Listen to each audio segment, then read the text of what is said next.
Olá, bom dia, boa tarde, boa noite. A aula de hoje é de número 46 e a gente vai fazer a correção do PET 6 da semana 3.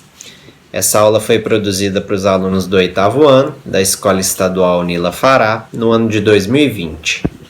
A atividade número 1 diz o seguinte: explique com suas palavras o que seria um curto-circuito e que cuidados devemos tomar para que esse fenômeno não ocorra.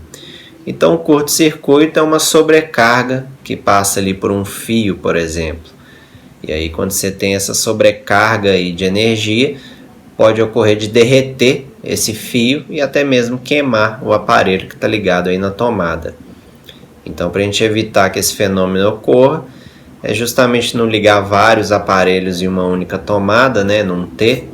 Não enfiar nenhum objeto de metal na tomada, que você pode tomar um choque, até mesmo ocorrer uma explosão e até mesmo um incêndio, porque a força que a corrente elétrica vai dissipar ali quando você enfia algo de metal na tomada é muito grande, então pode ocorrer uma explosão seguida de incêndio.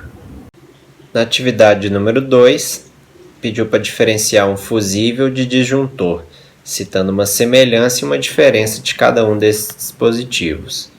Então, nessa figura aqui da direita, a gente está vendo um fusível, que esse dispositivo, geralmente ele tem esse fio de chumbo aí, que vai se fundir, né? Ou seja, derreter a uma temperatura relativamente baixa. E aí ele vai impedir que ocorram curtos-circuitos, né? E esses curtos-circuitos queimem aparelhos, porque o curto-circuito é uma sobrecarga de energia elétrica que passa ali no sistema. Então, e pode provocar, por exemplo, incêndios. E aí esses fusíveis eles são descartáveis. Então, quando eles recebem essa sobrecarga, eles vão queimar e aí vai interromper a passagem de corrente elétrica.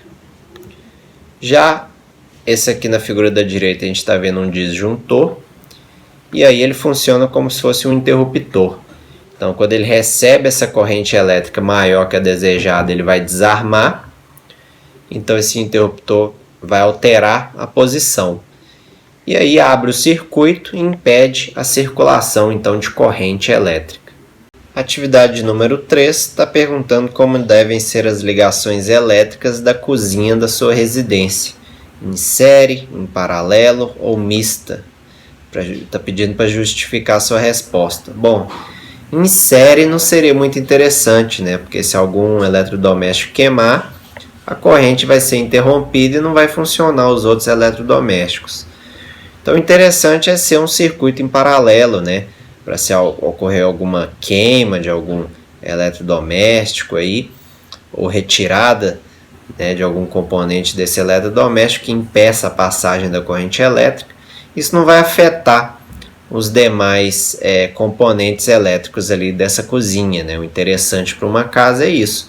Queimou determinado aparelho, isso não vai influenciar em nada os outros aparelhos. Então, circuito em paralelo é o mais interessante. Atividade número 4 está pedindo para descrever um circuito elétrico em paralelo. Então, a gente pode ver esse circuito em paralelo aí na figura de baixo. Então, você tem um gerador aí, por exemplo, uma pilha. E aí você tem uma chave ali, né? Vai funcionar como um disjuntor, por exemplo, ou uma chave mesmo liga-desliga, que abre e fecha o circuito. E essa corrente elétrica, esse fluxo ordenado de elétrons, ele vai passar aí, por exemplo, nessas duas lâmpadas, e elas estão ligadas em paralelo, né? Elas estão independentes, digamos assim, porque se uma lâmpada queimar, não vai afetar a corrente elétrica que passa na outra lâmpada, né? Diferente do que acontece do circuito em série. Então, basicamente, é esse o circuito em paralelo. Ó. A corrente elétrica sai ali da pilha. Se a chave está fechada, né, o circuito está fechado ali, a corrente elétrica passa, ilumina a primeira lâmpada e depois vai e ilumina a segunda lâmpada. Mas se a primeira lâmpada queimar, não vai afetar a segunda lâmpada, ela continua funcionando normalmente.